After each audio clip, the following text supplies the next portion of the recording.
Okay, well, it's 6:04. I think we'll go ahead and call the meeting to order. Welcome everybody, and thank you all for taking time out of your day to come hang out with us and discuss district business. It's good to see a lot of people taking an active part in seeing what is going on in the district and to help us make decisions. I guess to preface this meeting. Several months ago, well, earlier this year anyway, as the board was going through our budget and looking at possible ways to save money or look at efficiencies, we suggested that perhaps it was time to see if there was a way we could look at a 2-route system rather than a 3-route, just to see if there was a way we could save some money and save some positions.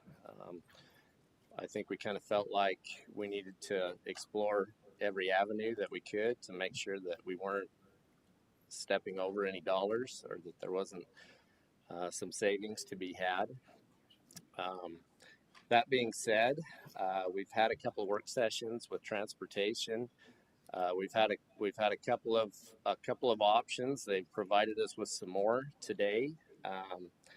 I can assure you that we don't have any predetermined options that we've already decided on by any stretch. We're still very early into this to see if any of the options are feasible or workable.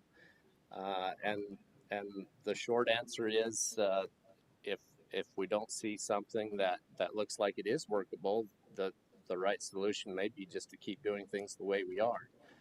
But we do feel the need that we need to look and make sure that we aren't missing out on some possible revenue or possible expenditure savings in light of the cuts we've had to make this year and the place that we're at.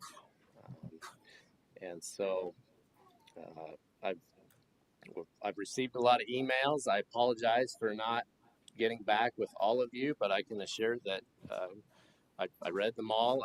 I read your comments and your questions and concerns, and I don't want to speak for the rest of the board. You guys feel free to jump in anytime, but I think we all share the same concerns and questions, and want to make sure that we can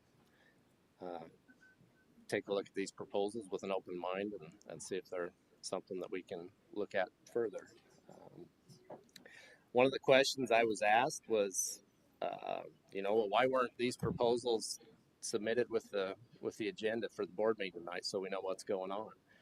And the answer to that is we've talked about a couple options, but we have more options that we're looking at that we're going to look at for the first time with you tonight. So that's why there wasn't any proposals. I was going to say, Mr. Chairman, actually no formal proposals have been given to the board. No, there haven't been.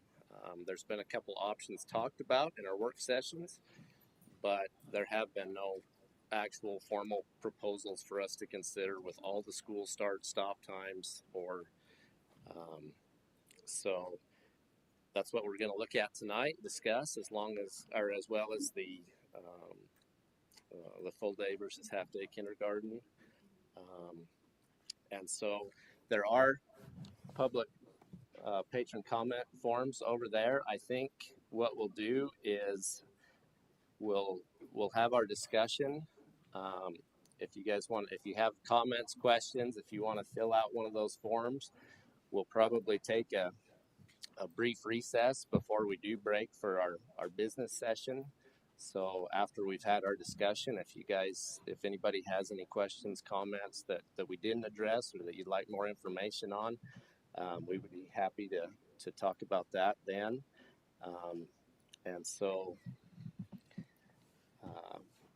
I guess with that, did you have anything else? I was just going to say, just because an item's in the business section doesn't necessarily mean the board is taking action. Correct? Right. That was another kind of question or concern is, well, we haven't seen any of these proposals. Why is there an act? Why are we voting on it?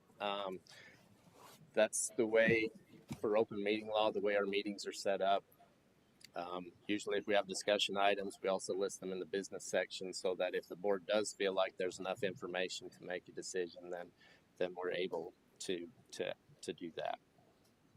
So with that, we've got Carrie and Colleen here, transportation, and I would like to thank them for all the work they put into getting these proposals ready for us to look at. I know they've got a lot on their plates, and I appreciate you looking into this for us. This once again, this was initiated by the board. This was nobody else. This was just us looking at any anything and everything is on the table to try to come up with money and positions and do the best we can. So with that, we'll turn it over to you. Sure. What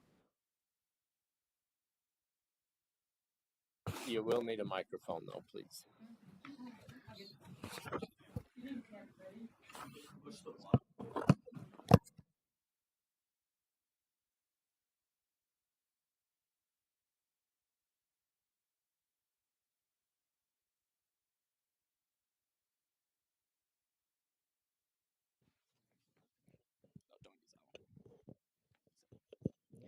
Good evening, everybody. My name is Colleen Jones, and I'm over transportation, so everybody knows who I am.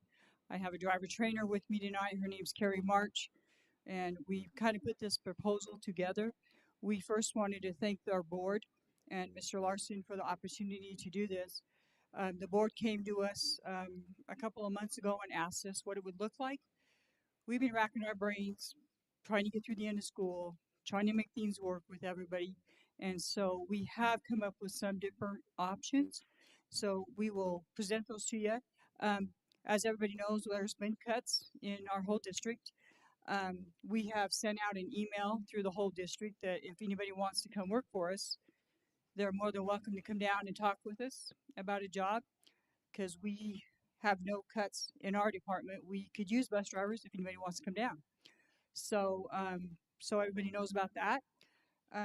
So we will take a look at this and see what the board thinks about it all. Carrie runs all of our video stuff, so I will let her do the video. So on our map over here, just so you guys know, this is our map. I brought it down from our office. That is the Paul zone that you see in the red. It takes us 30 minutes to get out to the furthest point one way. So that's before we pick up any kids. So this is all Paul. 40 minutes clear down to the pump house. If anybody knows where the pump house is, where's that at, Carrie? That Turtle Island. So that takes us 40 minutes to get there. It takes us 30 minutes to get out to 850. Yeah, Shoshone Highway. That's where we start picking up in the mornings. Most of my drivers leave between 5 and 5:30 to get to their destinations. We start picking kids up about 6. So everybody knows that. The purple area is our Sequel area. It takes us about 30 minutes to get out 8 miles out of Minidoka, because we have to go out past that to pick up kids. It takes us about 30 minutes to get out to 1600 out past the youth ranch to start picking up kids. Exactly. Down below, and 30 minutes in our Jackson area to get to Jackson area. Down below is our Hayburn area, which is from 700 to the river. So 700 north, right behind Burger King, goes all the way to the south to Pelican Point, is where 400 south, yes, all the way down in that way. And that little zone you see right there is Rupert. That's all of Rupert area. 200, 200, 200, 200 is where our Rupert area is. That little spot right there in the middle, Carrie, will you point out, Minico? That is one high school. One high school that we have to cover all that area for kids. So it's a big territory for us to cover. So that is our map. That's what we've got. I just wanted everybody to see it, because when I showed it to somebody yesterday, they said, you need to bring that to the board meeting so you guys can see what we do.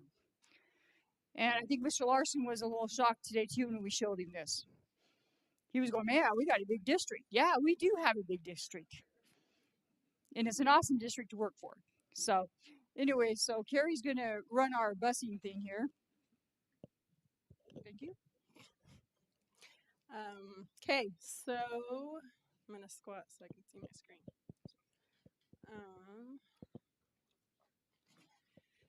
So as I explained at the last meeting, just a quick breakdown.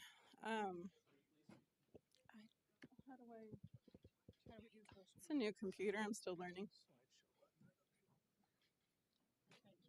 Perfect. Okay. Do I still use the arrows? Okay. Okay. Thank you. So here's the breakdown. Oh, cheers. So when we were running 5 days a week, we ran 2 routes a day. That's 10 routes per week. 4 days. Right now we're doing 3 routes, so that's 12 runs a week. So we're doing 2 more runs a week than we did during 5 days. And if we go down to 2 routes a day, it'll drop us down to 8. So we'll be running less, saving money. This is just a chart to show everybody how much time it takes us between schools. So this is why everything runs off of Minico, because it's the central. Every bus has to take kids to Minico. We don't have a choice about that, and we don't have a choice that Paul is 3 miles and Wasequa's 5 and Habron's almost 4, or no, it's 5. Well, it's 8 minutes. Anyway, so that just gives you a brief overview of what that looks like and why time adds up. From Minico to Wasequa, it is 20 minutes. There's nothing we can do about that. From Minico to Paul, it's 6 minutes. Habron, it's 8 minutes. Nothing we can do about that. And that's not counting tractors and trucks and construction. So this is our current school bell schedule, our drop-off times, and our pickup times. Just an overview for comparison.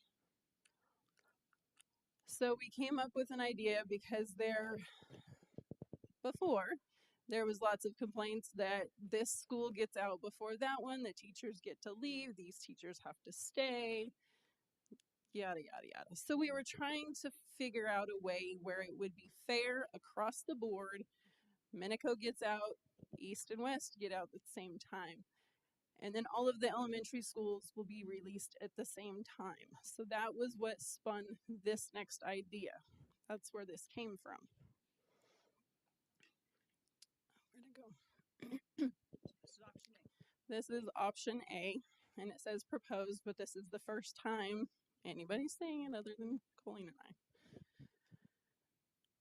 So the option here, Minico would start at 7:45. That's 5 minutes earlier, I think, than where they are now, if I remember right. I tried to put it all on one screen, but it wouldn't all fit without being super tiny, and I was trying to make it so everybody could see. East and West, 7:35. The elementary schools are slightly off, again, because of the distances. And then Minidoka Junior High and Mount Harrison High School. This idea, we would all go to Minico. That's a lot of buses, we understand that. But if you're picking up your own kids, you can pick up and go.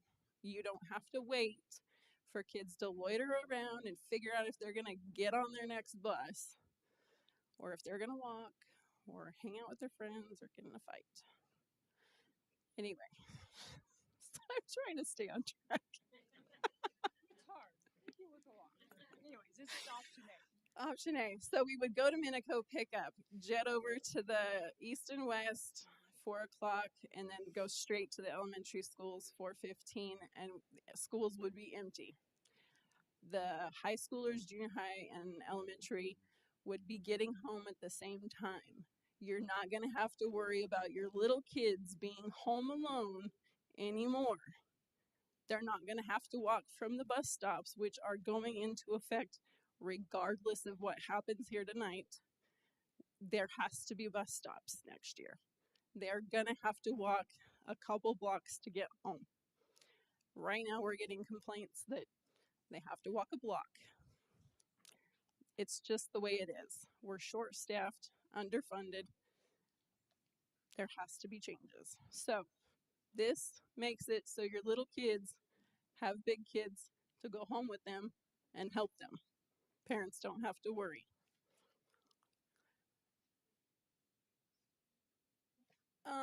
Option B, single route with the staggered thing that we're doing now and transfers still. The one before has no transfers. So every bus driver will know their kids. They'll have the same kids every day.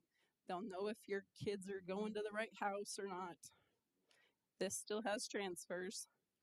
The pickup times would stay the same. The drop off times would stay the same as the current timeline, or option A. Sorry, option A, the last one. So we'd go to Rupert and Hayburn, and we get this done by adding 10 buses to Rupert and 10 buses to Hayburn. Currently, we have 5.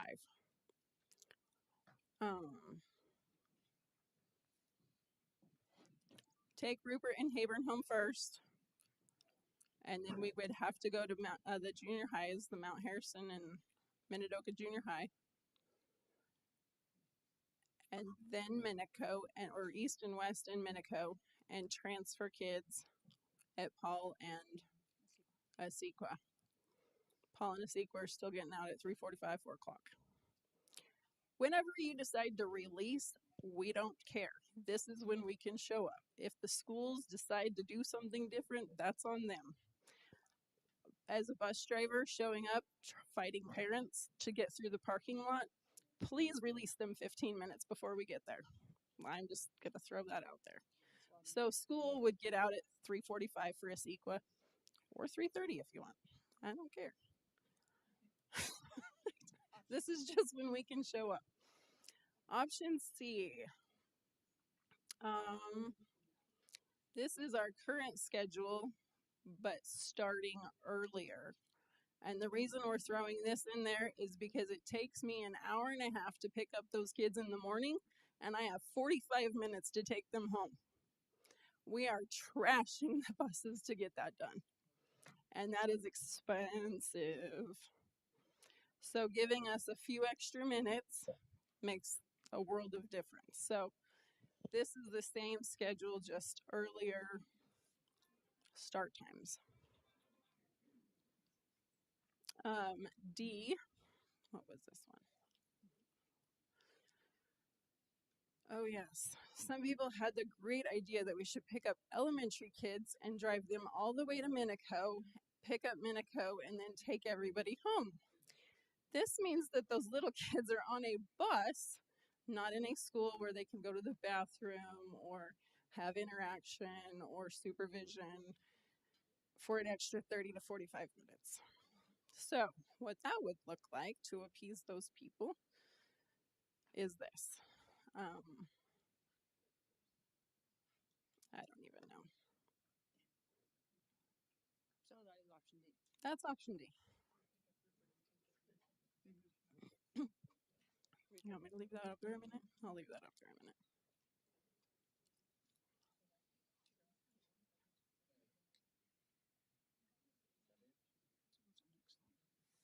I don't know.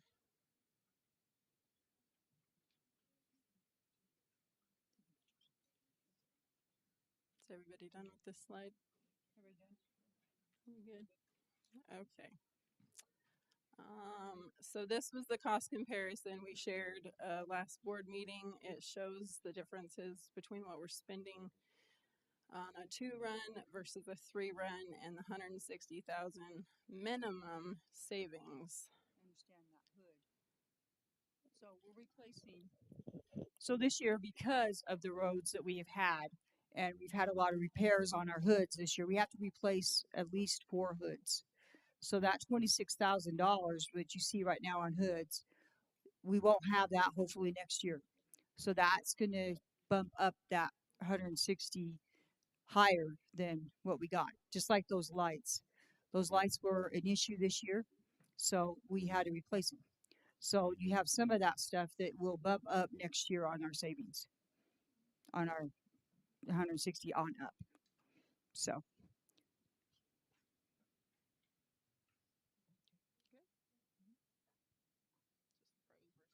these are just our pros and cons. Um, our thing is, as the drivers, we're on buses from 2 to 6, so we don't have no bathroom breaks, and it's kind of hard when you have older generation um, running our buses. Hey, I didn't mean it that way. I should not say that. I'm sorry. I'm sorry. I did not mean that. But there is no, and Carrie's right. We have no supervised people at the junior high and high school level at the elementary schools. So they're ruining the playground of the elementary schools. They're doing stuff they shouldn't be doing on school property. So if they're fighting, they're causing a lot more problems there. So that is where we're at with that. You're more than welcome to take a look at that.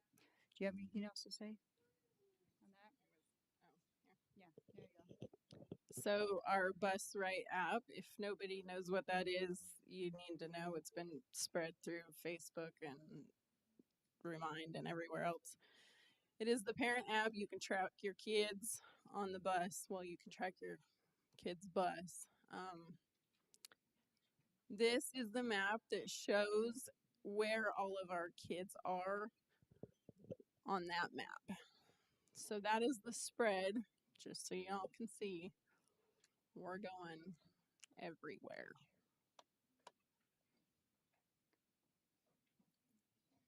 And if you don't have the app and you want it, you just email busrightapp@minidokaschools.org and I'll get it fixed up. But I have to have your email. Most people don't put their emails in at registration, and then I don't have it. I think that's it. That's it. Do you guys have questions? Thank you. I have one question. Is your constraints just on the start and end times just dictated from the school? You're just working around what the hours in school that you have to be? Is that what most of your constraints were around? Okay. Yeah, so Minico has to be there for X amount of hours, so that's kind of where we start. And then, like I say, you guys that's just kind of where we are. That's where the proposals come from. I just want to make sure what numbers we're going off of. Because I do have some other questions for others. Yeah. So then, really, the way we could shorten those release times, we'd obviously have to look into instructional days and adding days to the calendar, or Yeah, really, the schools are governed by instructional hours. Obviously, kindergarten needs less hours. It's 450 hours. Your early grades, require fewer, and then you get up into high school, and they're, 990. I think seniors are at 979 hours. So we just have to be mindful of those hours.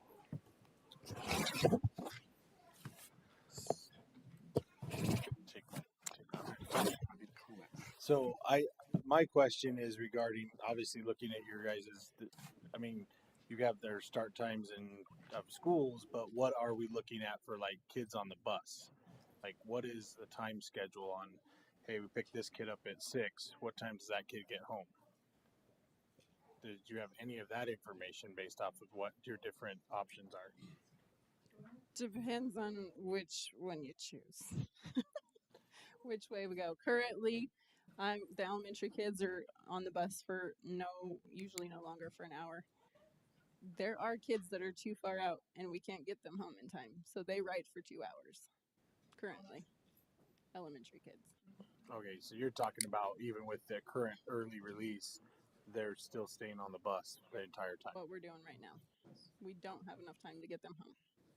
And there's another route where I actually have to take a shuttle of junior high school kids out, and we meet in the middle of nowhere and we switch so she can take them home, and then I finish my route because she doesn't have enough time to get back to school. So it depends. I mean, some kids are on the bus 10, 15, 20, 30 minutes. Some are on the bus an hour. The junior high school kids are probably home within an hour and a half currently. So So they're home just 5:30, before 5:36. 5:30 at the very latest. Most of them are home by 5. A lot of them are home even by 4:30. So it just depends on where they live. Okay. But at worst case, Yeah, hour, hour and a half. that's what I was wondering. Like, Yeah. so worst case is the longest the kids on a bus or leaving home, coming back to home is about 11 and a half hours. Yeah. Okay. Yeah. Yeah. No snow and mud.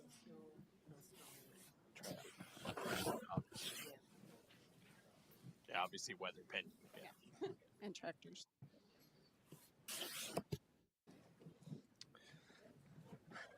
Well, thank you for that information. Um, I guess my biggest concern still is the whole reason we went to the 3 bus route of such a long day for the little kids.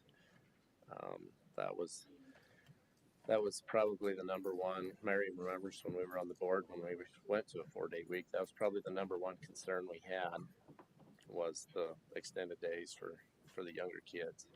And I get it. I live out on the north side, and I have a soon-to-be second grader, and it's a long day. And so I think we definitely need to be mindful of that.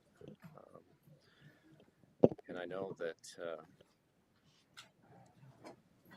if we did shorten those release times and we had to add instructional days, then we're probably starting to negate the savings of going to a two route day anyway. I don't know.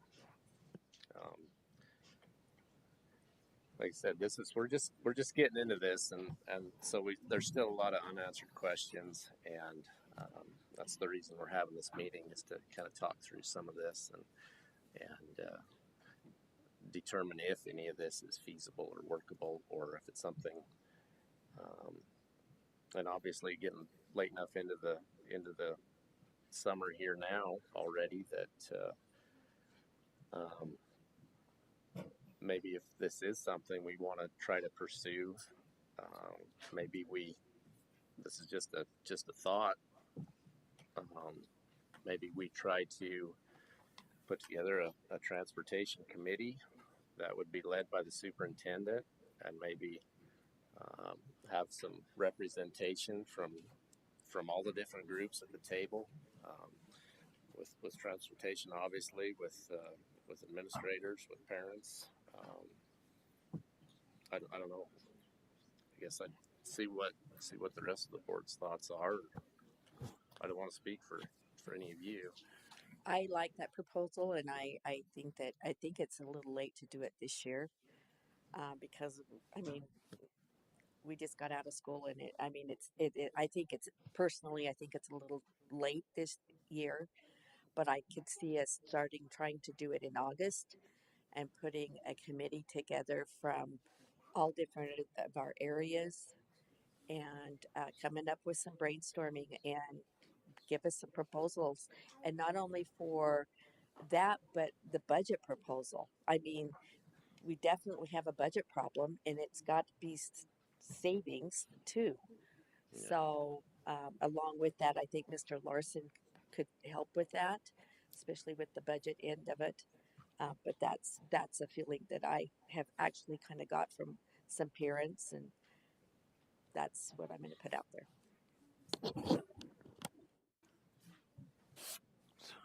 So what? So you're suggesting, like you're talking about putting a committee together for next year, and basically tabling this. Is that what I'm understanding? Yeah, I don't know that we can put. Yeah, I think we're kind of late in the year this year, but that's just a personal opinion. Um, Again, we'll see what everybody says, and Mr. Chair, what year are you talking? 24, 25, or 25, 26? probably the 25, 26. And that could be too long. I don't know. Yeah. Well, it is hard in a year like this to look over, 160 to $200,000 possibly in savings, because I mean you're talking a couple teachers there at least, and that's that's hard.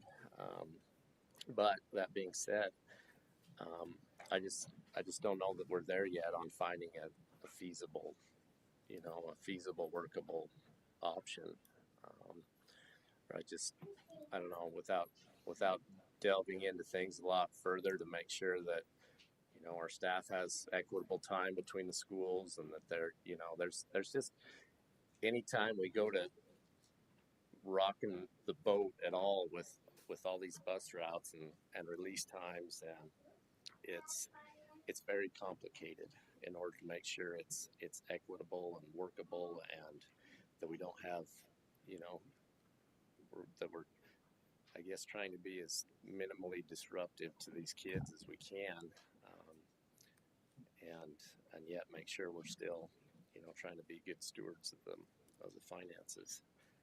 Um, I mean, it'd be awesome if we did put a committee together. They could come up with a magic solution by that time, but I don't know that it's allowable. I mean, yeah, our budget. I mean, it has to be turned in. Um, I mean, it's tough.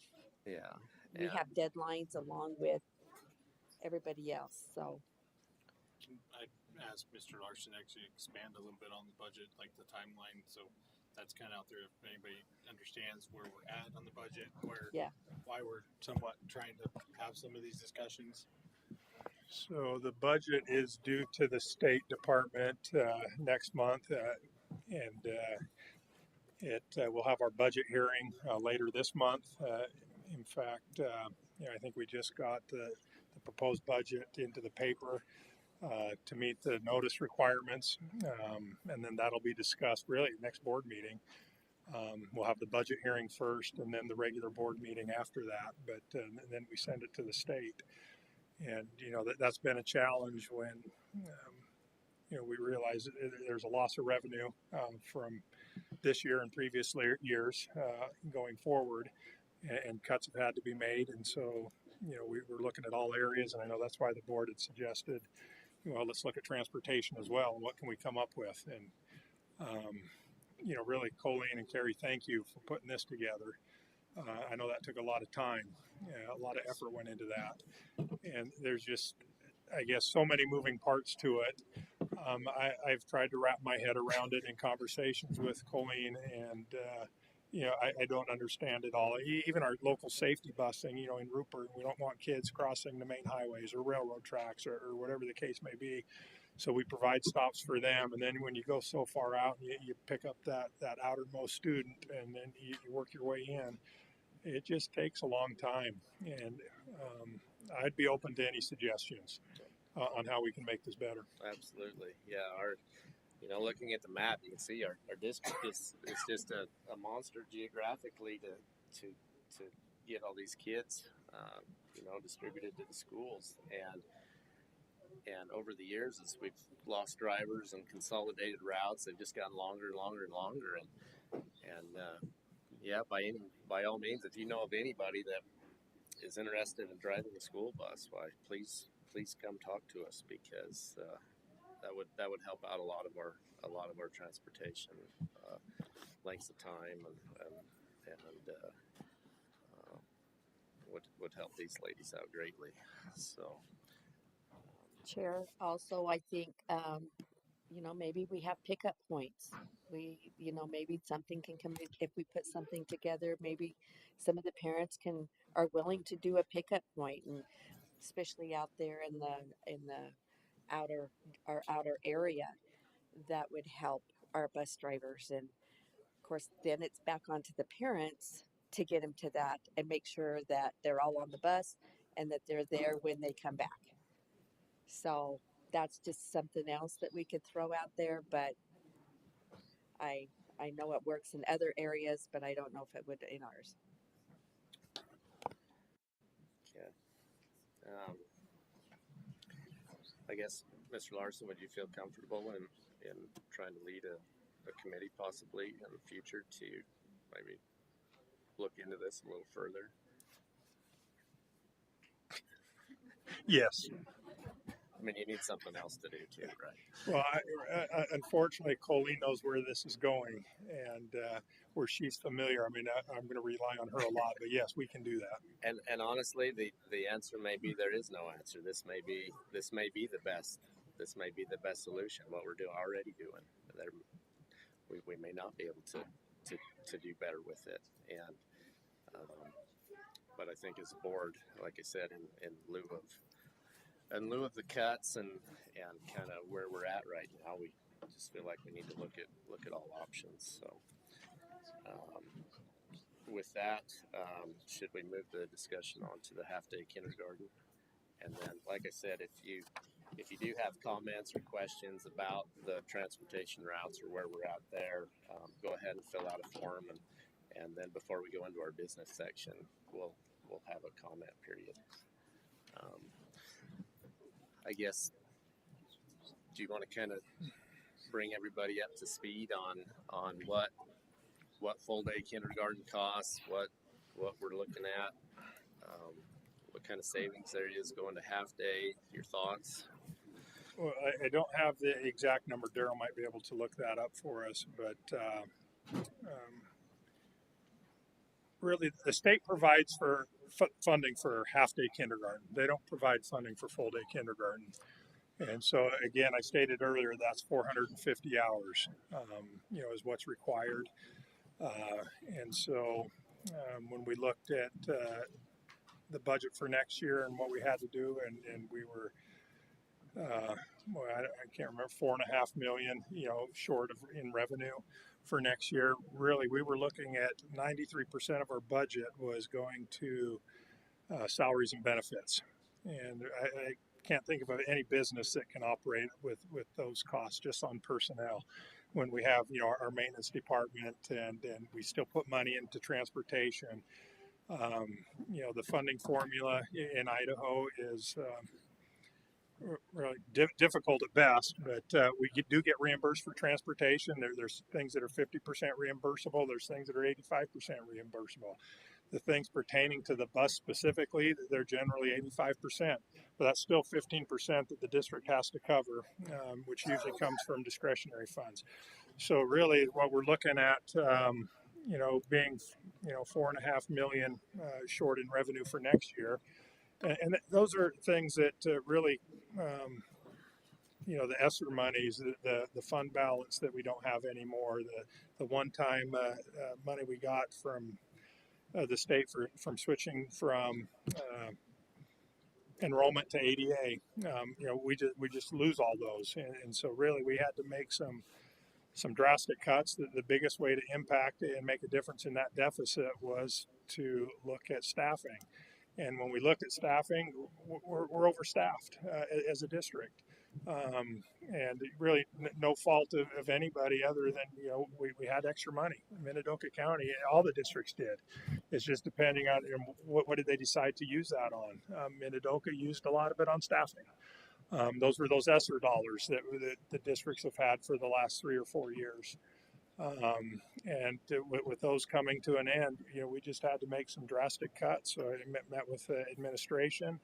We looked at areas that we could cut, and really it was here we go. In order to get where we need to be, this is what we have to cut. And unfortunately, I think a lot of good people, no longer have jobs with our district. And that's very unfortunate. It was a tough decision to have to make. And really, I commend the administrators because I know they didn't want to go through that and make those decisions. But, when we talked about it, we looked, okay, well, how big can class sizes go? What do we have to do? And one of the things that came up was kindergarten. And where we only get half-time funding anyway from the state, we felt that was an area that could be cut. At least in the short term. I don't want to speak for the administrators, but I know how I feel about going to half-day kindergarten, and I'm not a fan. And the only reason I'm considering it is because of the shortfall in revenue that we have. I would think this would just be, next year, maybe the following year, but I'm hoping we can get in a place financially that we can add full-day kindergarten back.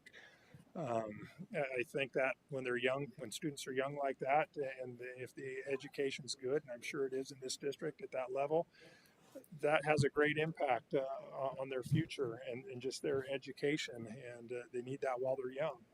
Um, and so, I mean, it hurts almost to even suggest. I just, that saved us by going to half day kindergarten almost $500,000, which, I mean, that's a huge impact on the budget. Um, and, that's why it's out there. Okay. Yeah, I personally feel the same way. I, I would hate to see it go. I think it's valuable. I think, especially looking at our elementary student achievement and the scores, and um, I hate to see it go, but at the same time, we also, uh, we, we have to, we have to work within our means. And, I know one idea that was brought up in some of the emails that I'd received was possibly, and I'm not real familiar with this, so I can't really speak to it. But I know in years past they did like Kinder Camp and some of those programs where if parents wanted to their kids to stay, full day, then they could pay some tuition or kind of some costs there, and um, that was something that was done in the past. I don't know, is any of our elementary principals here that could maybe speak to that a little bit, or that are more knowledgeable than I am anyway about how that worked, or guess not. But it sounded like something that. I know I had a child that participated in Okay. that at Paul Elementary, and but I don't know the details. So I was looking at Ellen, but she was dodging me. But Oh, there she is. Yeah, she was. But so I don't know if she knows the details behind that, because at the time I believe it was Coley Johnson that was the administrator, but I think Ellen was present with her. If I could be wrong, but when my son was in there, yes, we paid to have him to stay the second half of the day, and he stayed full day. In the end, for us, it was cheaper than daycare, but at the same time, that's not a catch-all for everybody. And Sure. A lot of times, the people that probably need to be at that kindergarten can't afford to have that option. So there is that drawback, but it is a potential. But other than that, I don't know the details unless. Sure, that'd be great. Yes, please. At least that's what Russ was asking for. Hopefully, somebody could elaborate on it.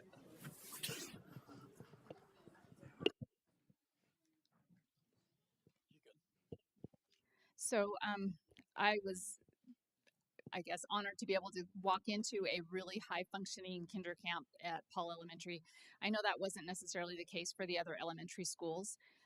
We really did have a successful program, but I have to tell you that towards the end of it, it became more and more difficult for us to be able to collect monies for that. That was, I think, the biggest drawback. People were not great at paying so that we could maintain the program. What we did it for was to help provide extra funds so that we could pay for our extra paras in our building as well. So that was very, very helpful. Um, but the biggest drawback for us, honestly, was the fact that it was very difficult for us to start collecting funds. You'd think that we should be able to collect them or tell them that, okay, now it's half day, but then the parents just didn't necessarily pick their kids up when they were supposed to. So that was problematic. And the other thing, I guess, from another point of view that I felt was very difficult was it became um, the haves and the have-nots. So the haves could afford to have a kinder camp, even though I felt like it was very financially feasible, versus the have-nots who maybe did not have that extra funding source. So, do you have any other questions for me?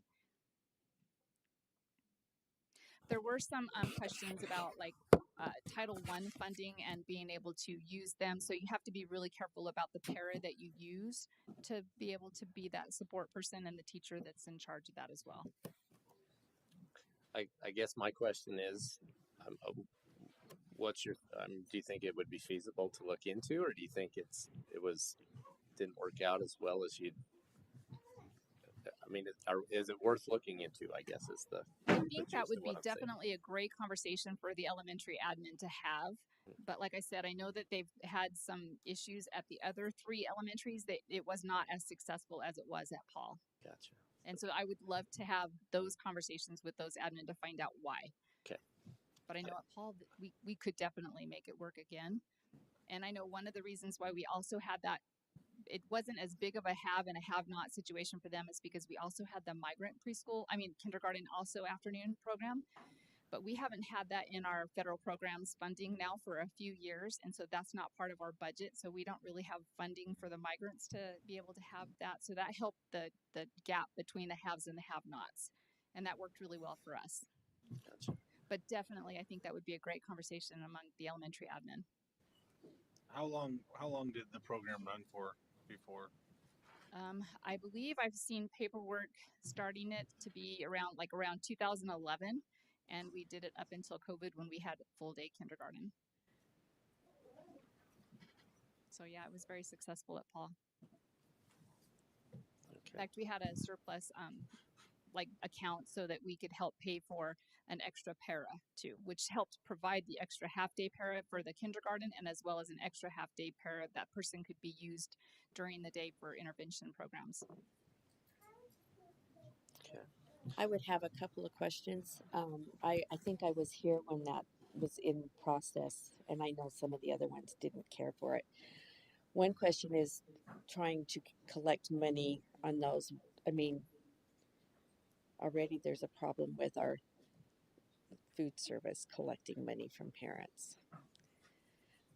The other one would be transportation. Would it be parents coming and getting them a half a day? Is that what they did, or No. So they just actually stayed all day long, and then they would go to the afternoon classroom, and that's where they stayed, and they would ride the bus home with their siblings. okay? But the ones that only went half a day, did they all stay, or were there some that went home No, just some half a went day? home. And then Okay, yes, just like the regular half day kindergarten, those were the parents that came like came at and picked 11 them or up. 11:15 and picked their students up and took them home. Okay, that was my question.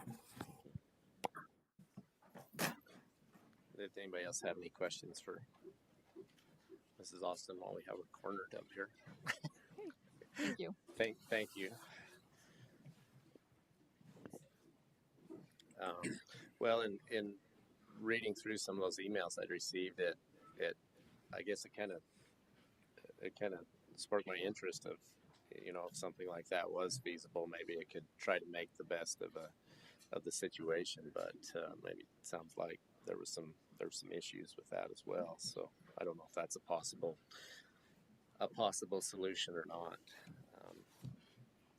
I had another option that was mentioned to me, which apparently some other districts have done, which again, it's kind of better than nothing option, which is potentially a every other day full kindergarten. So twice a week there'd be half day, and twice a week it'd be full day. So you potentially get some of the benefits of the full day, but again, it comes back to a funding issue. How do you fund it? But just yeah, exactly. Unless they're staggering students, I suppose, but and their teachers are teaching. But I don't know if that's, again, it was just a suggestion was thrown out that apparently other districts have done. Said it's better than nothing, but again, whether or not there's any feasibility to it, that is to be foreseen. But it could merit some discussion. Yeah.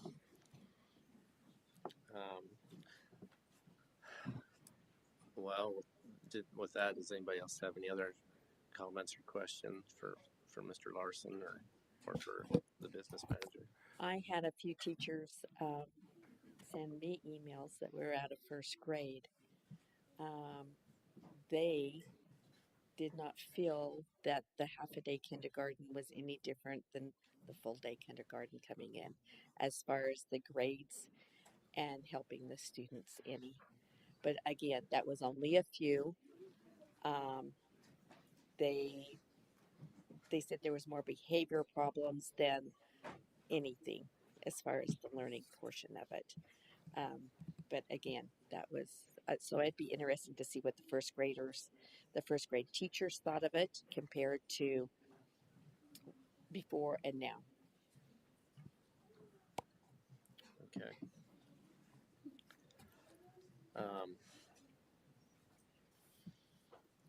well, I guess with that, if nobody has any more comments or questions, I think we'll take just a real quick break, a few minutes here, and allow any of you that have thought of any questions or concerns you'd like to address us with to bring them up to Ms. Tibbetts, our board clerk, and then we can uh, hear what you have to say. So with that, I'd say let's give it about 5 minutes, and then we'll kind of reconvene.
can't.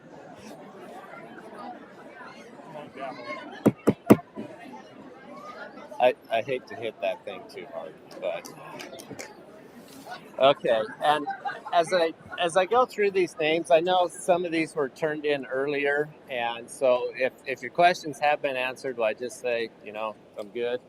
Um, but so, and if I call your name, if you could come up and need to have you grab a mic and state your name. The first one I've got here is Richard Garner.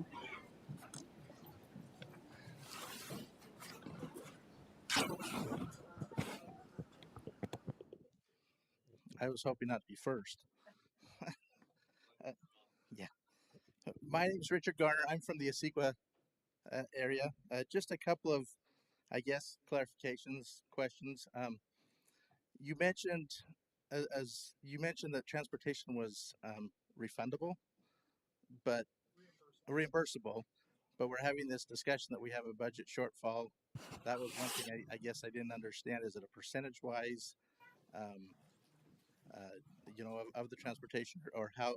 Yeah, I'm not getting into the nitty gritty of it, but that was one question that I had. And then I don't know how Idaho law works. I've got family in other states where they have to pay for using the buses. Is that an option here? Um,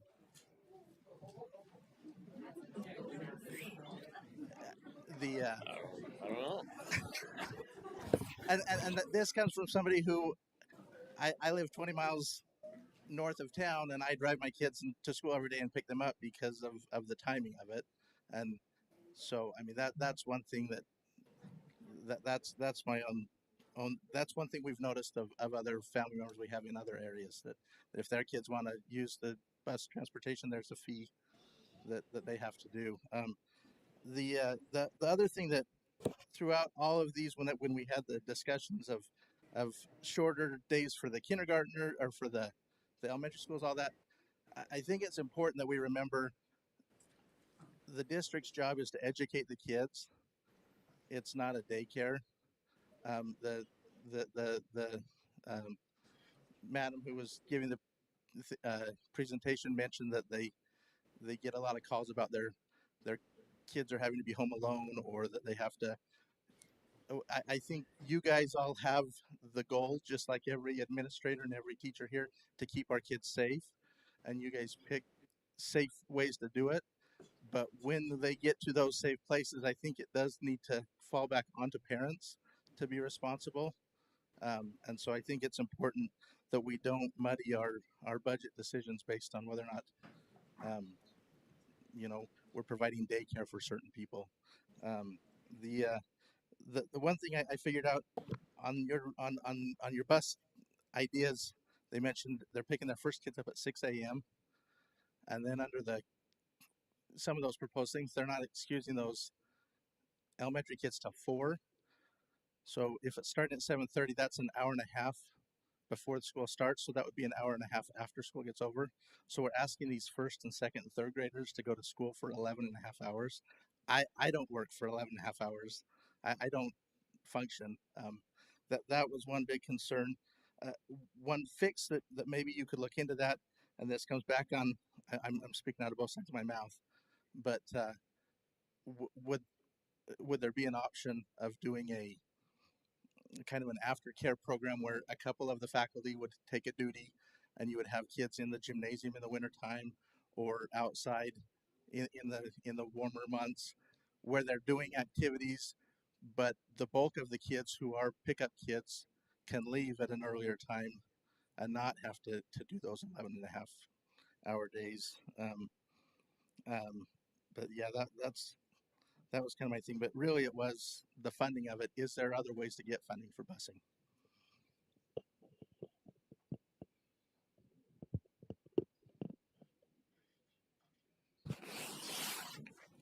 Well, as far as the reimbursement goes, yeah, I mean the state provides. So let's just say a bus, $100 to run a route, they're going to give us $85 back. So we still have to come up with the rest.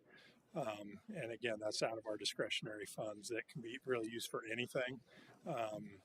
As far as the charging parents, I've not heard of that in Idaho. Um, it is something we can look into. I know Idaho, free and appropriate public education, and so we can't charge for a lot of things. And I believe transportation, the to and from school, is in that. That is our charge. We can charge for things, a transportation fee for athletics. We can do that, but that's not what we're talking about here. But as far as the other things, I mean, I'm open to any suggestions, and we can look into these things. So just a quick follow-up question on that reimbursement part.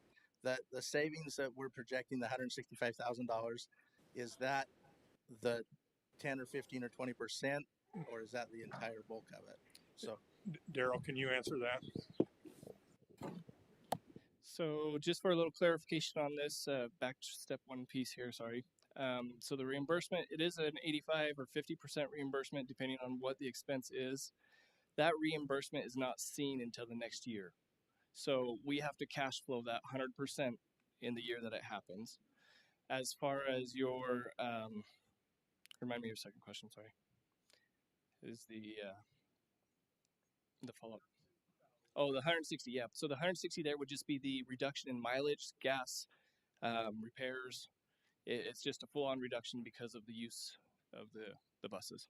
but they would see an 85% reimbursement the following year. The following year, off of our expenditures, we'd have the 85%. But if we did any sort of route reduction, we'd have the immediate expense cut. But again, or that could be 50%. I mean, if it's other things. So we just have to take all that into consideration. Well, I do want to express my appreciation to the board and to all the administrators. It has been a hard month, and we appreciate all you do.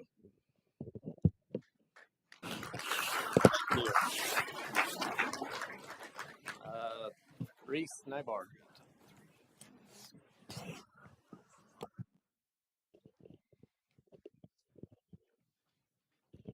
I thought there'd be 20 people ahead of me.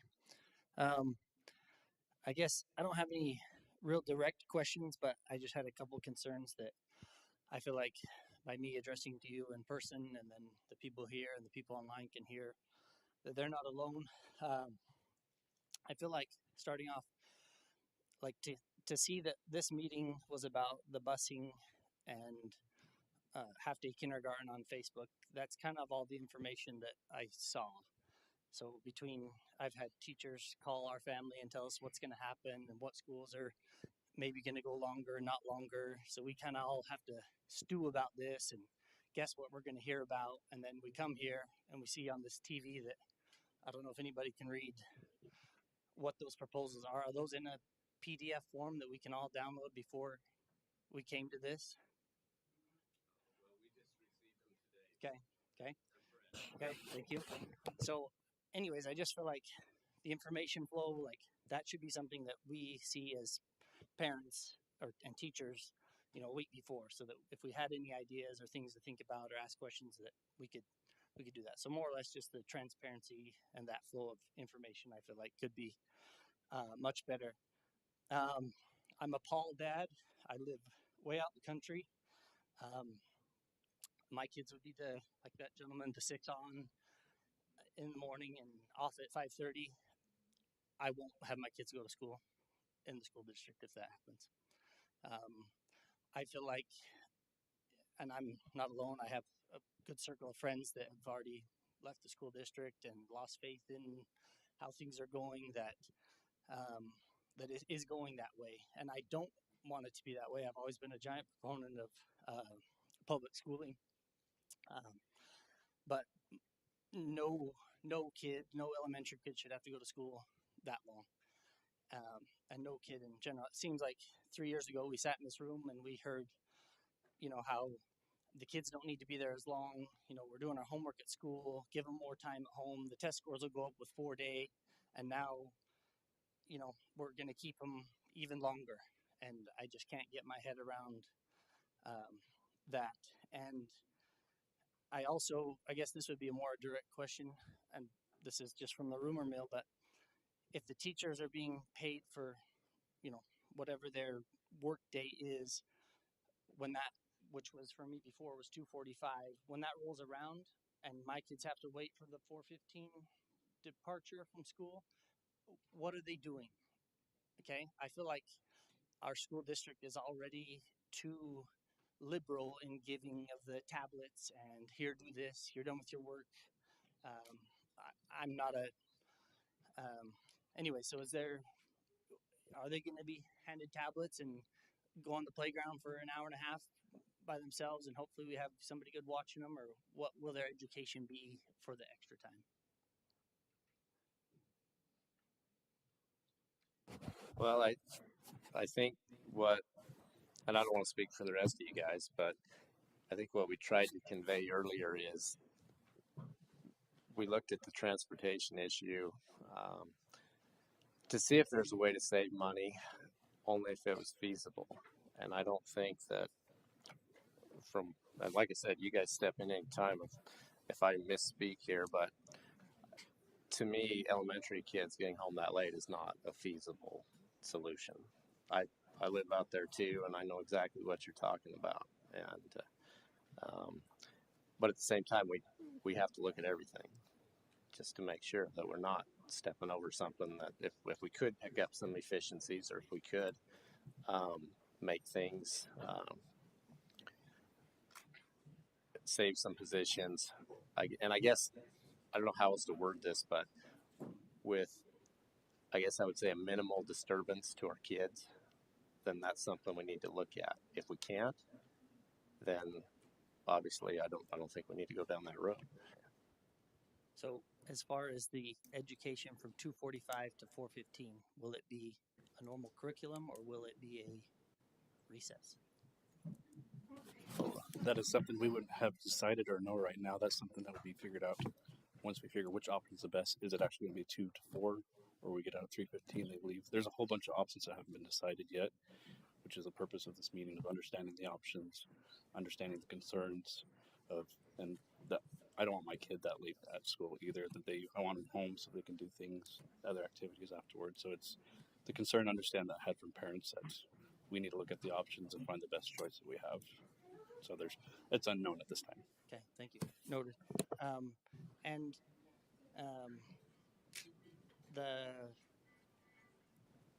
I feel like Mr. Larson here shouldn't be the bus chairman guy. It should go to somebody who drives a bus and runs a bus, and a handful of parents. And I can't imagine his plate isn't full, but I feel like, Fair enough. There's some people that are logistically sound. I'm not saying you're not. I'm just saying you're busy. You know me too well. Okay.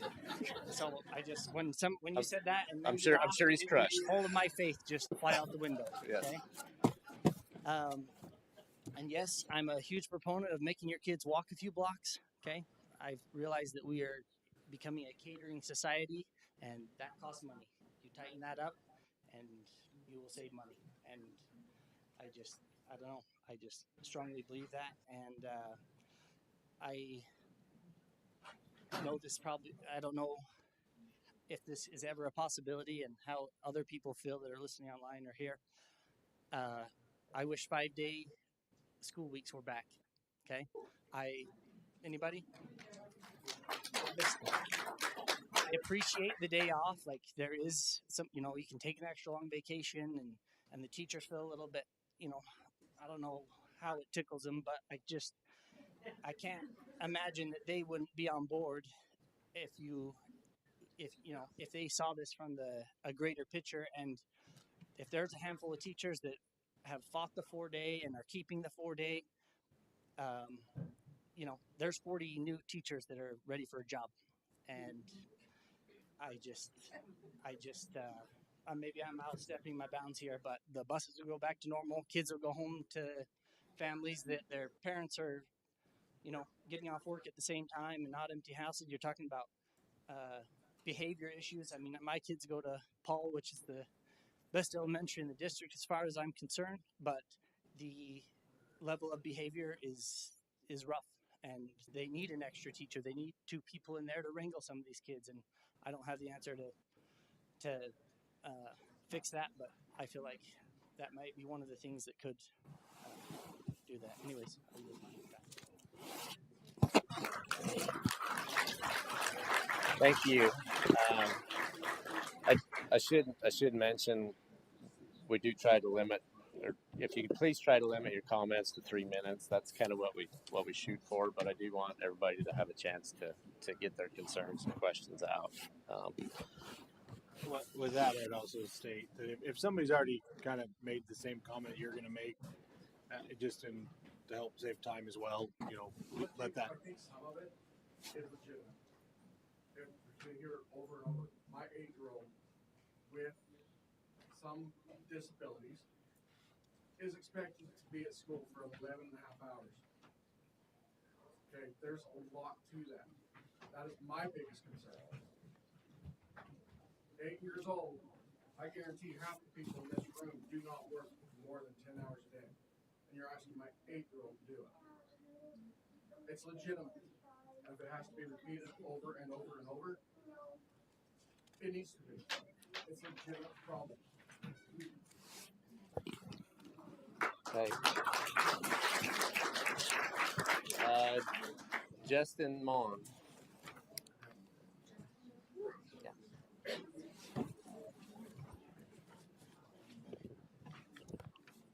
I'm a guy who loves numbers. This is from your website. The school's budget was $46 million last year, 4,400 kids, basic math. That's $11,200 per student. If you have 22 kids in the classroom, that's each teacher bringing in almost $250K. Where is the money going?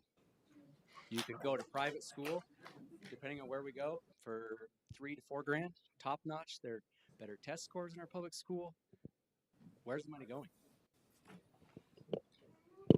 Mr. Kent, do you want this one?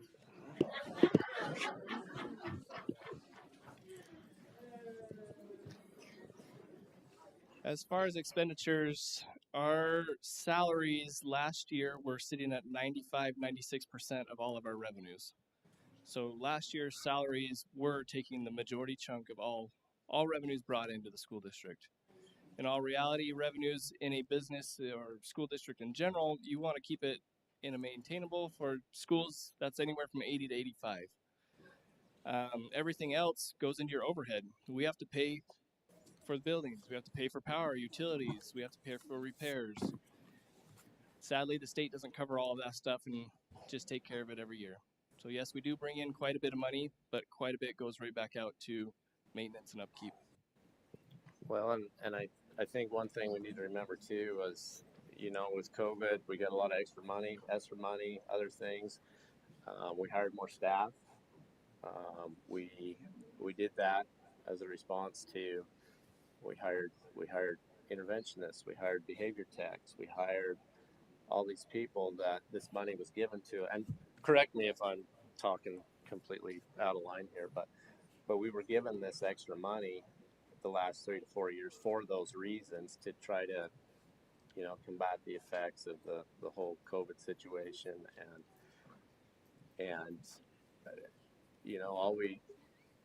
pretty consistent theme from especially our elementary administrators is, student behaviors, and our student achievement scores are still not what they need to be. And obviously our staff that's our tools in the toolbox. And so I don't know how as a school tries to increase our student achievement scores or deal with behaviors other than with our staff. I don't know if anybody else wants to take a stab at that one or elaborate. But our budget is not $46 million this year. I can assure you. So, anybody else have anything on that one? Okay. Krista Reed. Yeah, Krista.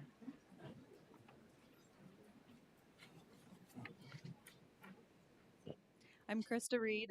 My kids go to Paul Elementary. I don't understand how all of the like in-town busing works, but I did just have a thought. Whereas, what if we could provide crossing guards? Like, I don't know legally and how that all works, but what if we could provide crossing guards to the kids who are closer in town rather than busing them? Like, if they have to cross a major highway or something, like whether that's a volunteer person or a paid person, would that be a way we can save on busing rather than extending the times that they're at school? Because I also think it's really easy to like focus in on, oh yeah, but this is how much we're saving on busing, but are we thinking about how much extra power we're supplying to the school and how much more snacks they're going to need and like little fussy things like that that we're not counting because we're zooming in so much on the busing fund. And so those are just a couple concerns I had. You got something on that? What's that? Thank you. Yeah, thank you. That sounds good.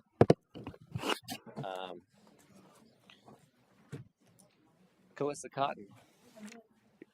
You're good. Okay, thank you.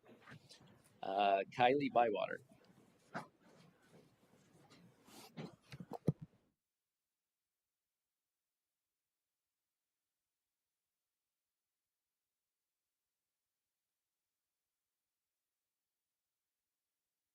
Sorry, I teach over at Rupert Elementary in first grade, and I am with the teachers that I don't necessarily think that half a day really make a difference. But that being said, I have a kindergartner coming up this year, and I just feel like 2 months is not giving parents enough time to find any kind of daycare. We only have like 3 daycares in this area. You're going to have wait lists. I know at my day, like that's 3 kids for me in daycare, and that's more than my whole paycheck. Like that's like more than half my paycheck, because just 2 is half my paycheck, and our salary just got frozen. So I might be not the same as everybody else here that doesn't want half day kindergarten, but I'm not opposed to half day kindergarten if we could make it work for parents that are working, because I'm a working mom. There's a lot of working moms in this area, and there's a lot of single moms. Being a teacher, I've seen a lot of single moms trying to make it work, and it's just, we have to think about that too. Thank you.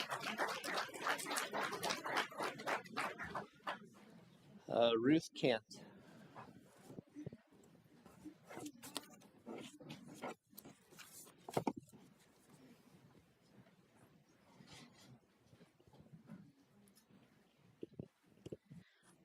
Hi, I'm Ruth Hint, a teacher at Rupert Elementary School.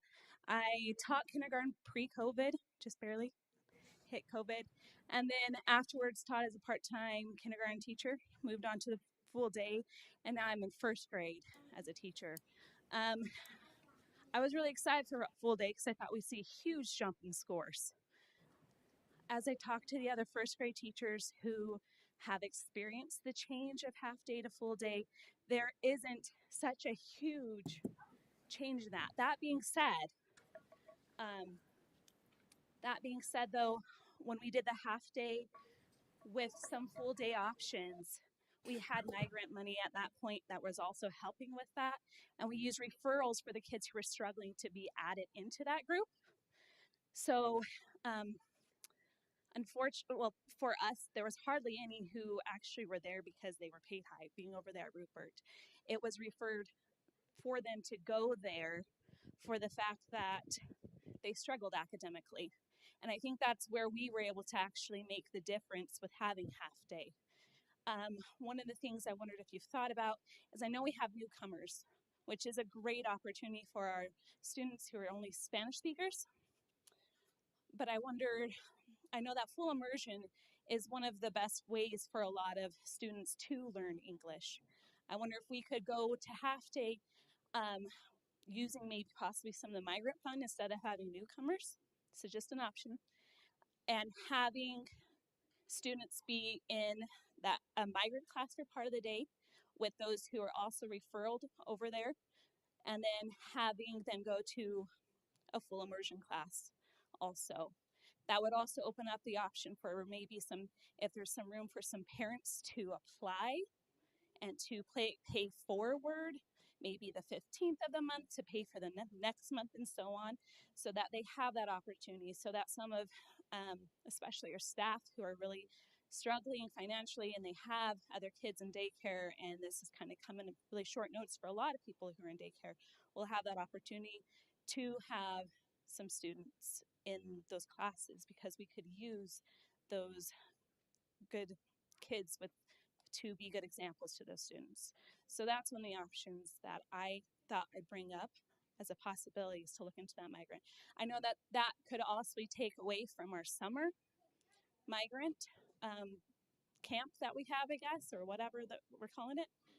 And I wonder, maybe some people will know how much that makes a difference to these kids, because I feel like the opportunity to put out fires before they start, to prevent the fire when it comes to our English language learners, might be a really great way to start right there in kindergarten.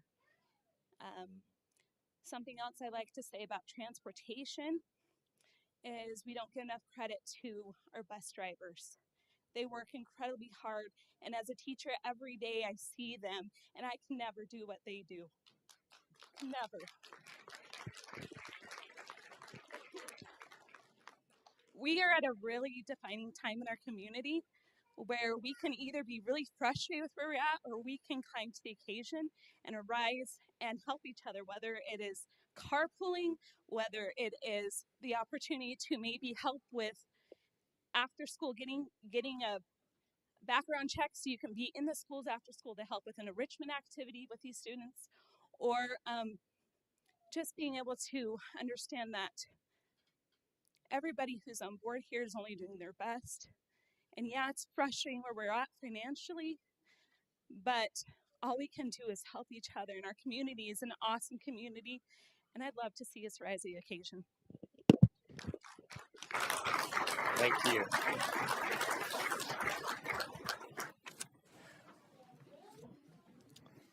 Casey Stevenson. So I've got a couple questions and then a statement. So first of all, the state funds 85%, and you are saying, yeah, that's pushed to the next year. But okay, but last year's is accounts receivable, so it is this year. So it is still 85% of that 160,000 is what the difference we will see. So that's not worth it to me. Even the 160,000, that's a 0.5% of the total budget. There's plenty of other line items that we can find a 0.5% to cut the cost rather than transportation. The question with that being, am I correct on that? That it's accounts receivable, we're seeing that 85% in. For this year's school year, we will see the reimbursement next year, which will help offset.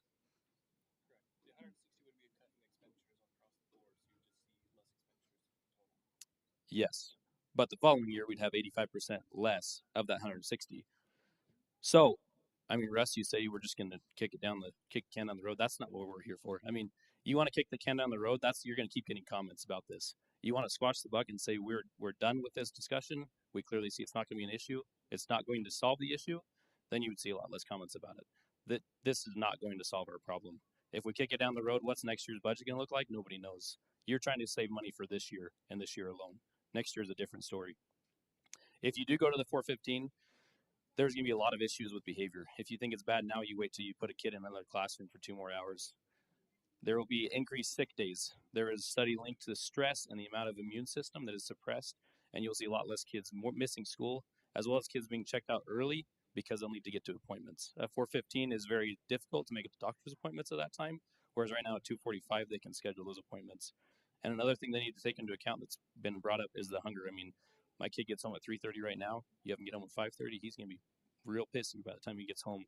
And so I don't even want to deal with the teacher for those 2 hours. And it goes back to the mental health. I mean, we talk about mental health crisis. You want to put that stress on the teachers and those kids. I mean, these are all costs that aren't associated with that $160,000 that far outweigh that. And we're talking about 2 teachers. Okay, well, there's plenty of other things that we can find those 2 teachers. I'm a farmer. I'm a businessman. I mean, I've seen the issues with fleets.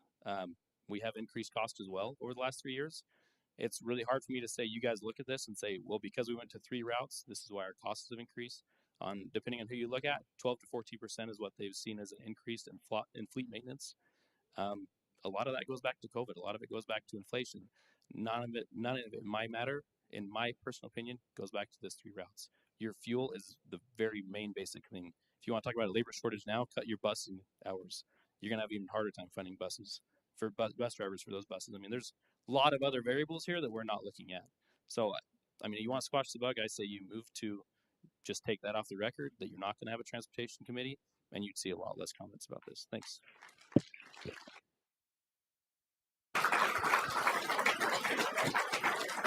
Thanks, Casey. Nicole Toner. Nicole Toner. Me? Sorry. You guys have done an amazing job this year. You walked into a hard place. I won't get comfortable. As we're talking about kindergarten, and we're looking at putting 25 kindergartners in with one teacher for all day without a para, that's a lot of little kids. A lot of little kids to try and manage and teach with just one person. Not only bathroom situations, changing diapers for some. It's a huge thing for a teacher to take on all day by themselves without a para. So we either need to look at doing part-time where some of those go home. I do get that several people rely on us as a place for their child to be all day. It makes it hard for them to pick up their kids. But maybe that goes back onto the parents again. When my kids went to kindergarten, I had to find a way for them to get home. That was my responsibility as a parent. My kids went through Hayburn Elementary 5 days a week. They rode the school bus. They got on at 7:05 and they were home at 4:05. At the time, I lived 10 blocks away from the school. They were on the bus that long, just in town. I didn't live within the area that they had to walk. They did not bus everybody. Those that were within those 10 blocks got to walk to school or were forced to walk to school. The buses didn't pick up.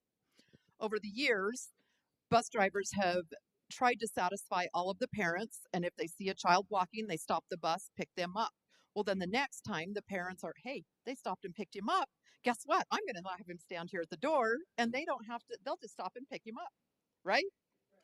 Exactly. We've catered to the parents for so many years that now it's expectations. It's expected of them. So there's some areas that I feel that we can cut back on, do like you said, have a starting point or a stopping point that every child has to get to. Put it back on the parents. They had the kids. They had the kids. It's their responsibility. I had the responsibility to take care of my kids, get them to school, get them picked up. The other thing is we were talking about Hayburn Elementary. It was a transfer school. We had 3 bus routes. They dropped them off in the morning. 2:55, the buses picked them up. 3 o'clock, parent pickup came. We had the rest of the students till 3:30 for another bus route. Yuck. We were daycare, pretty much. You couldn't teach. It wasn't until COVID that we ran the 3 routes. Okay. We babysat those kids. You couldn't teach curriculum because you did not have every child there. The kids that ended up being there were the ones that did not have any needs at the time. So you put on a movie. Every teacher was in their classroom until 3:30 when that. I, as a teacher, would love to have a longer day with my elementary kids just because I have to push really hard to get through those days and get everything taught. Looking at my scores this year, I'm happy with them just because of the fact it was my first year teaching full time. But if I had an extra 30 minutes a day, so if high school could possibly be dropped off first and then elementary kids dropped off and stayed until later, because right now we get kids at 7:20, they go in, they eat. If the weather's bad, they come into the classroom. We don't start class until 8 o'clock after we get done with announcements, welcoming. So we have from 7:20 till 8 o'clock that is just getting kids in, parents dropping them off sporadically until 8:30, sometimes 8:45. So if we could just maybe extend it a little bit for elementary so we can get everything in there that these kids need, I think it would be better off, but where the ones that are important that need the hours or the high school kids, start them earlier, let elementary start later, and then do the pickup at whatever time. Thank you, Nicole. Derek Braun.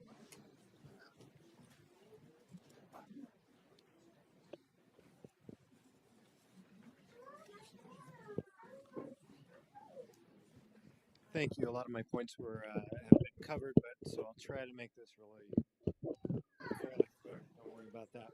Okay. Hi, my name is Derek Braun.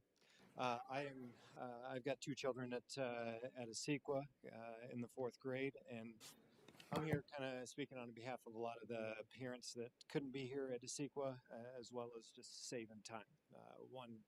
One to be just a voice, if you will. So. I understand we're here because of a financial deficit in our district right now. I know we are here to discuss proposed options on how to best alleviate this problem. We obviously discussed the busing. You can't hear me? Sorry, I'll hold it closer. So I understand we're here because of a financial deficit in our district right now, and we're here to discuss a proposed option on how to alleviate the problem. I'd like to express our concern and I would say disapproval for sure of the proposed change in the school bus schedule. As you know, we've all kind of brought that up, beat a dead horse, if you will. I understand that the proposed resolution is not an easy one for any of us, and I assume that we can all agree that we want to do what's best for our children as well as our district, so that we can all thrive and grow in the future, and see some advancing or some benefits going down the road. Obviously, we've heard some great answers. I don't have the exact answer to resolve this budget problem, but I do know that as parents, our children, and I can only imagine a lot of the faculty are opposed to extending our current school day, and as well as changing the current bus schedule as an option to resolve the issue. I'd like to say again, extending the school day and the bus schedule are probably not the option to resolve the issue. So a few things to just consider. Well, let me pass that because we've kind of gone over a lot of that. I guess a few other concerns that we had or that we would have is having our young, and I know that a lot of these school bus routes would pick up some of our junior high, senior high kids, and along those routes pick up our younger kids because it's just on the way home, and therefore requiring that longer bus ride for the older kids, potentially shorter bus ride for the younger kids, but then you're combining all of them on a consistent basis. And one of my concerns would be in the wintertime getting a kid home at, if they leave at 4:15, if it's an hour bus ride, they're at 5:15, and we all been here long enough. We know at 5 o'clock in the wintertime it's dark. Getting our kids home that are 6, 7, 8, 9 at dark becomes more of an issue, and a concern we need to have for that, or at least a realization.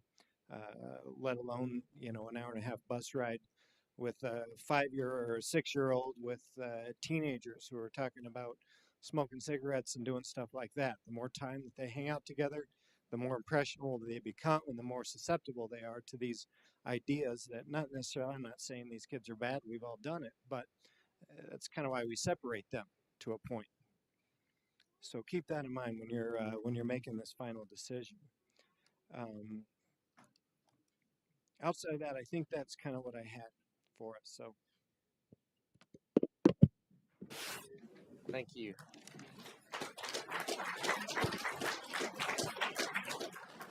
Richard Jarvis. You're good? Okay. Thank you. Stephanie Ball.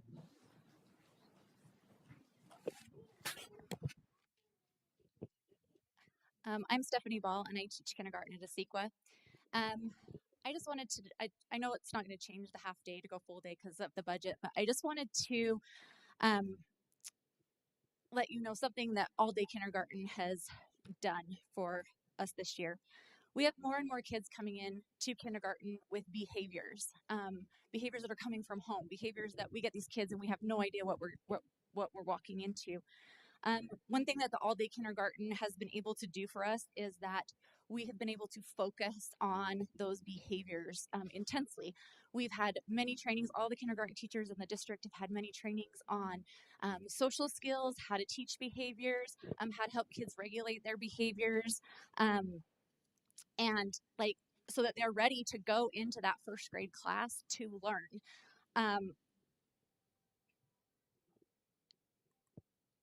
We've just spent so much time on that it's with this half day we know we're not going to be able to do that, and so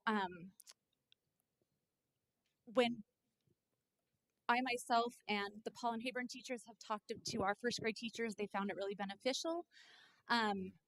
I feel bad if other people have not, but I just feel like it's been so beneficial because we all know how important it is for kids to be able to manage their behaviors and regulate their behaviors. And it just is sad that I guess we're not going to have the time to do that, because I do feel like it does prepare them more for first grade. We don't really have a lot of data on how it helps with test scores and stuff, because every single year the dynamics of a classroom are different. Some years you have very few behaviors, some years you have a lot of behaviors, so you can't really get clear data on that. But I did just want to let people know that doing all day kindergarten was a really good way to help those young children be able to learn how to regulate themselves and their behaviors. And that's all, just a comment.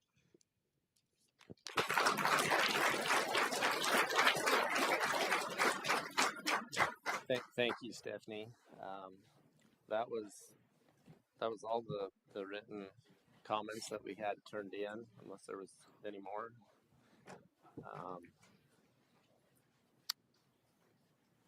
And so with that,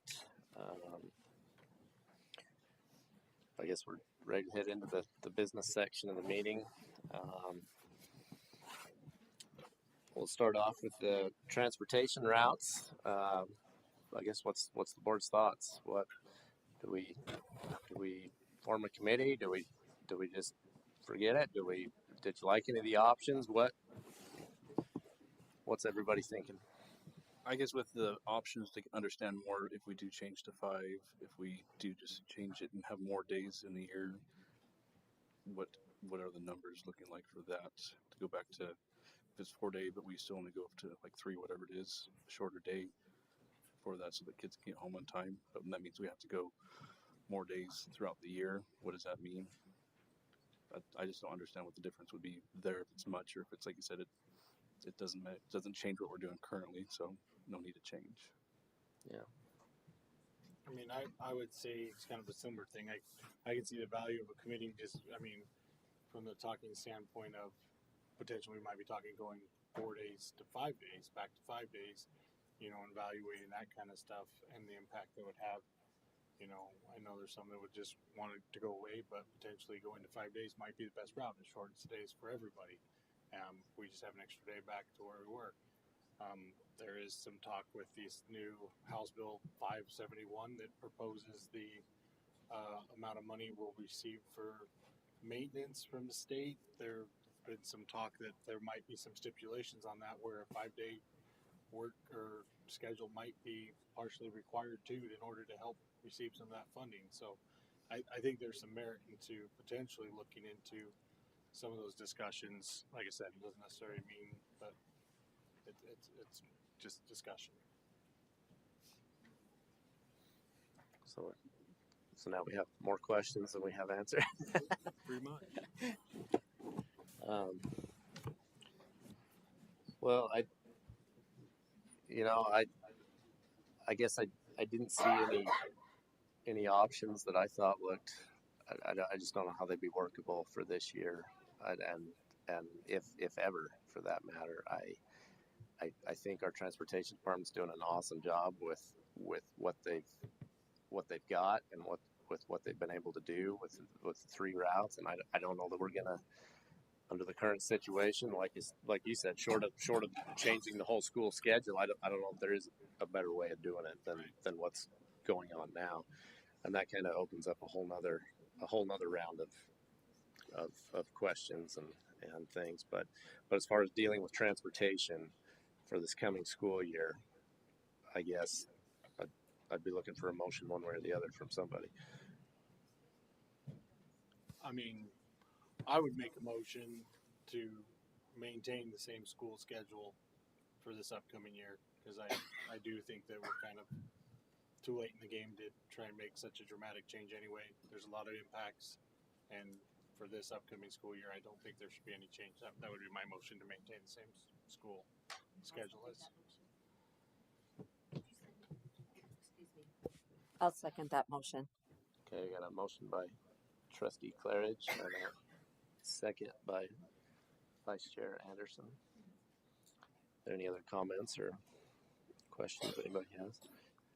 And my comment is, I think that's where we're at. We certainly can't have kids in school that long, and that was kind of our intention with the whole time we looked at this. Was it has to be something that makes sense, that works. Otherwise there's just no point in going there. So, any other comments from anybody? Okay, with that, all those in favor? Aye. Aye. Any opposed? That motion passes. Half-day kindergarten.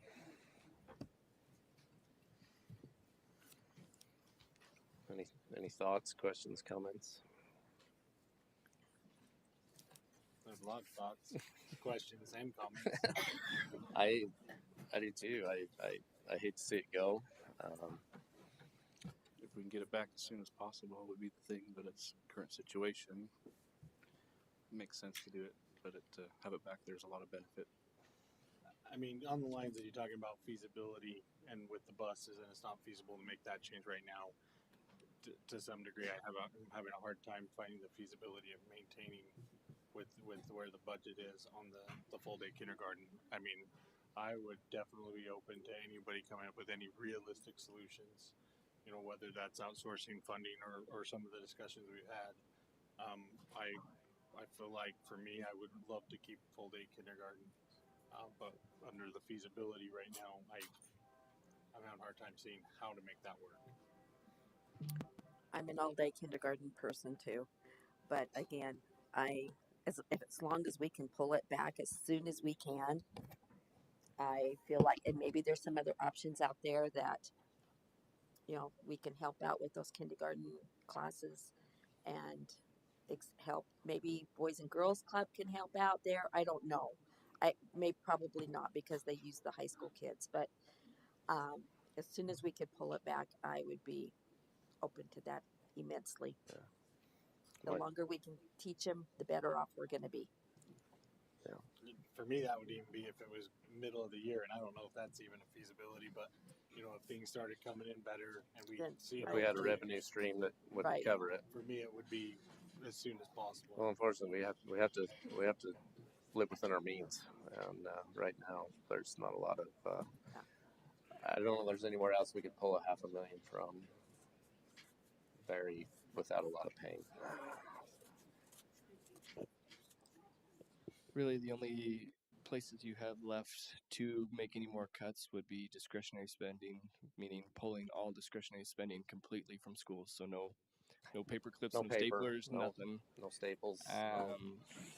Your other spot would be affecting athletics. Athletics would be your other area to look at. Athletics, transportation, and other areas there.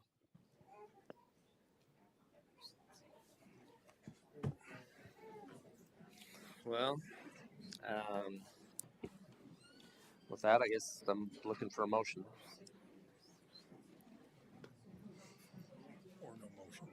Or no motion. Or something. It's hard. Even though we know what the right thing is to do, that we have to do, it's really hard. I'll make a motion that we stay with or go with a half a day until we can definitely get it back as soon as possible. Okay, motion by Vice Chair Anderson. Is there a second? I'll second it. Second by Trustee Kent. Any other comments, questions, discussion? All those in favor? Aye. Any opposed? Okay, motion passes. Also on our business agenda was item C, new hires. Everybody have a chance to look at that? Okay. I'd entertain a motion to approve the new hires. I'll make the motion that we do the new hires. Okay. As Motion by proposed Vice to Chair us. Anderson. Is there a second? I'll second. Second by Trustee Clarge. All those in favor? Aye. Any opposed? Okay, the motion passes. And then we had a travel item that needed approval. Did you guys have a chance to look at that? Did. Okay. I would entertain a motion for the approval of travel. I'll make a motion that we accept the travel as proposed. Okay, motion by Vice Chair Anderson. Is there a second? I'll second it. Second by Trustee Kent. All those in favor? Aye. Any opposed? Okay, motion passes. Oh, sorry. Oh, sorry. Okay. Oh, Sorry, we were approving our travel and some new hires that were under our business section. With that is the end of our regular meeting. We do get to stick around as a board for an executive session. So, what's that? Oh, to go into executive session. Before we do that, one thing I would just like to kind of reiterate to everybody is this hasn't been a real fun year, and I appreciate you all coming and sharing your comments and thoughts. And like I said earlier, we got a lot of emails. Sorry, I know I certainly didn't respond to them all, but I did read them, and I just really appreciate the fact that everybody was super courteous and polite and respectful, and that's just appreciated, as a board, and the fact that we can talk about these hard things in meetings, and we live in a good community, and we appreciate everybody's input and taking their time. So thank you for coming out. If I would also like to add, just again on that same sentiment, I appreciate everybody coming out and speaking their opinions and trying to help us so that we can make an informed decision of what our constituents' needs are and that. But at the same time, I would ask that hopefully as everybody shows interest in this and comes here, but also let your legislators know. I mean, a lot of the reason we're in these situations is funding. Like we talked about last time, the state had agreed to fund a certain amount, and then they kind of backed that off and didn't give us what they had promised, which could have saved teachers, could have saved busing, could have saved a lot of things. So make sure your legislators know. I mean, Idaho is one of the lowest states in funding for education. So your legislators do not prioritize education. So if you value education, please let them know, hey, I value education. You need to fund schools. definitely. Okay. With that, I would entertain a motion to enter into executive session for Idaho Code 74206-1B to consider the evaluation, dismissal, or disciplining of, or to hear complaints or charges brought against a public officer, employee, staff member, or individual agent or public school student, and F, legal counsel. I'll make that motion to go into executive. Motion by Trustee Anderson, or Vice Chair Anderson. Is there a second? I'll second. Second by Trustee Clarge. Okay, with that, like I said, thank you everybody for coming, and we'll excuse you and let you go home.